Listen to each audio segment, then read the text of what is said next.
मित्रों, दोस्तों,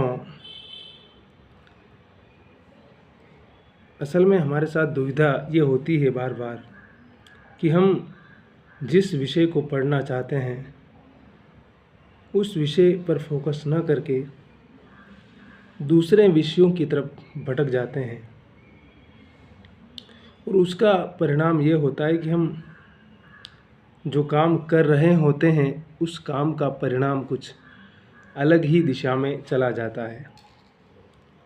for example, अगर उदाहरण के लिए मैं बात करूं तो हम जब साहित्य की दुनिया की यात्रा कर रहे होते हैं तो जाहिर सी बात है कि समाजशास्त्र, इतिहास,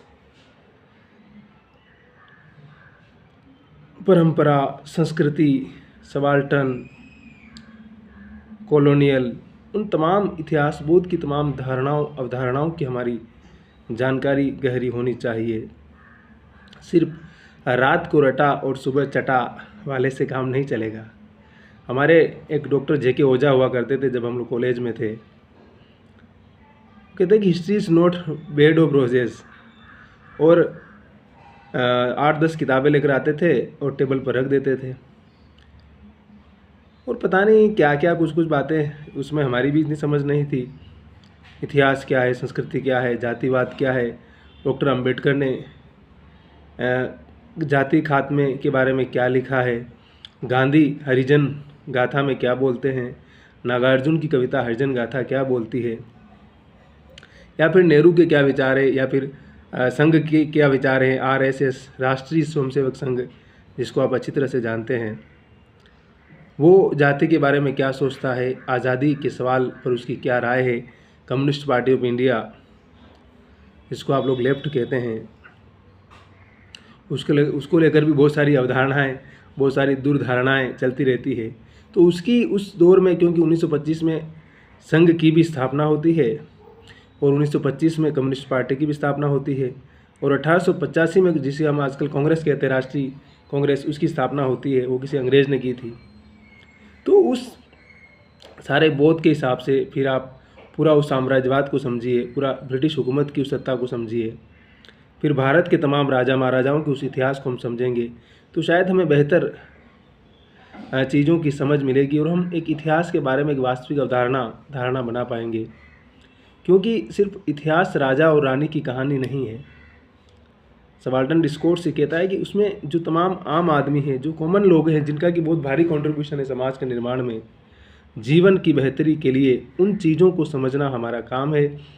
अगर हम उनके प्रति अपनी धारणा बदल सकते हैं या उनकी वास्तविकता, उनके संघर्ष, उनकी पीड़ा को कलाओं के माध्यम से, साहित्य के माध्यम से, सामाजिक चेतना के माध्यम से समझ सकते हैं, तो समझिए कि हमारे पास एक दृष्टिकोण बनेगा, एक विज़न बनना बहुत ज़रूरी है। किसी भी तरह की अराजकता, किसी भी तरह की तानाशाही समाज को कभी भी सही दिशा में नहीं ले जा सकती है। आप पाकिस्तान के इतिहास को उठा के देख सकते हैं, बहुत सारे मुस्लिम कंट्रीज़, उनकी हिस्ट्री को देख सकते हैं आप कि किस प्रकार से एक्सट्रीमलिज्म, रिलीजियस एक्सट्रीमलिज्म, जिसे हम कहते हैं ना कि धार्मिक उन्माद, चरम पे जाना, उस रास्ते पर चलना किसी भी समाज के लिए हमेशा से अच्छा नहीं हो सकता है। आपको एक बैलेंस लेकर चलना होता है। और ये इतिहास की अवधारणा में E.H. कार, जो बड़े इतिहासकार हैं, वो इस बात को बार बार कहते हैं। रोमिला थापर भी कहती है, D.N. झा भी कहते हैं, इरफान साहब भी कहते हैं, और हमारे तमाम जो मॉडर्न हिस्टोरियन हैं वो भी कहते हैं।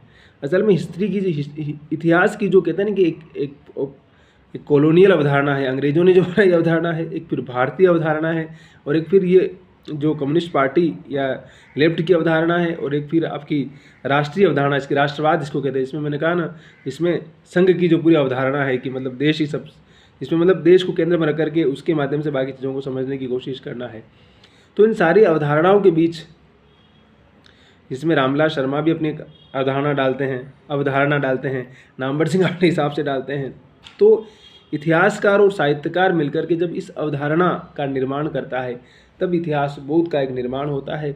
और ये इतिहास बोध कहीं न कहीं हमारी सोच को, हमारे विचार को और हमारे सोचने के तरीके को निरंतर परिष्कृत करता है।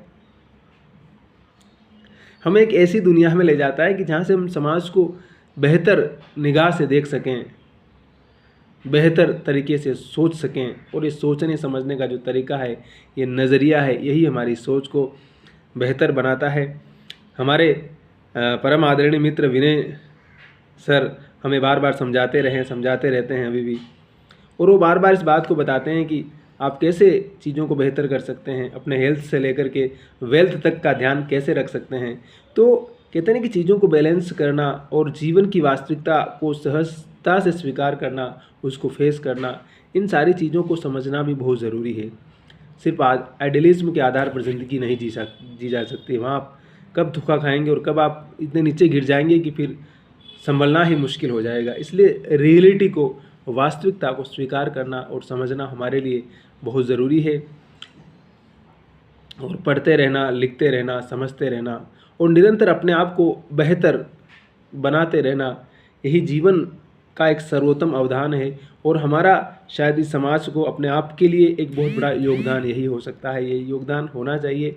तो हम कैसे अपने आप को निरंतर बेहतर बनाते रहें, उसके लिए उपक्रम करते रहिए, हंसते रहिए, मुस्कुराते रहिए, मस्त रहिए और लगे रहिए।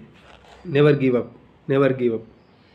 और हमारा वीडियो देखते रहिए, हमें लाइक, शेयर, कमेंट करते रहिए, सब्सक्राइब करते रहिए, ताकि हमारा भी हौसला बढ़ता रहे और हम भी कुछ नया सोचते रहें, समझते रहें और लगातार सीखते रहें। और आप हमारा हौसला बढ़ाते रहिए।